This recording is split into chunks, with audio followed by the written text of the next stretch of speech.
The finale focuses on Jake and Vince, whose messy bond finally comes to a head. After the botched diamond heist at the Black Rabbit, Junior ends up dead and Joe Mancuso wants payback. He makes Jake lure Vince to the plank, holding Vince's daughter Jen as leverage. Jake does what he has to, leaving Vince a warning voicemail that never reaches him. Vince, already half out of town, strolls into the plank where Joe and Babbitt corner him, plays it cool, asking for one last drink, then pulls a wild move by shoving coke down Babbitt's throat and making a run for it. Jake arrives just in time and the brothers speed off together under gunfire. In the car, Vince accuses Jake of ratting him out, but Jake swears he only cooperated because Jen's life was on the line. Vince is furious. She is still in danger, but Jake promises he has a plan to get him out of the country. He forces Campbell, the shady fixer, to arrange a jet, but it means they have to swing back to the Rabbit to grab the insurance copy of Jules' incriminating CCTV footage. By then, Vince is unraveling. He hears his name on the radio, branded as wanted and dangerous, and calls himself a curse. Jake tries to calm him down, but Vince can't stop spiraling. He breaks down, confessing that years ago he killed their dad.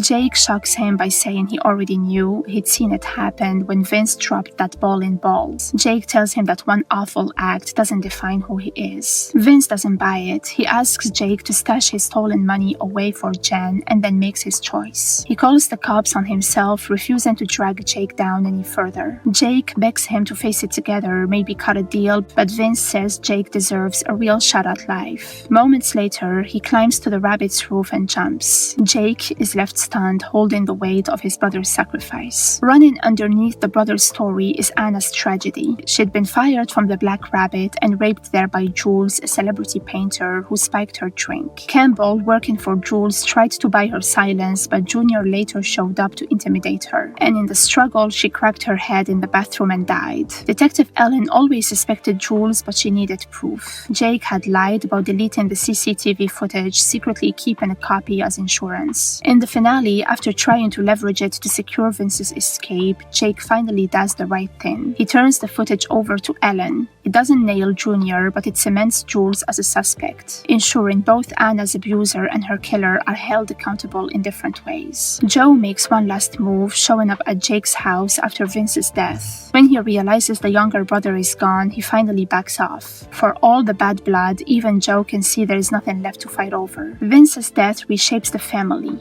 At his funeral, Jake officially breaks things off with Estelle. Jen moves in with Val, who can give her the steady home she needs. Jake, freed from the constant hassles, puts his focus on being a present dad. On the business side, Tony recovers and teams back up with Roxy, Mel, and the Alt crew. Together, they dedicate their new spot to Anna, naming it Anna's. Place thrives even more than the Black Rabbit ever did, turning tragedy into a legacy. By the end, Jake steps away from chasing empires. He's no longer the flashy businessman running on deals and debts. Instead, he's back behind a bar, working shifts and showing up at his son's dance classes. After all the chaos, he chooses the simple life, family, stability, and finally some peace.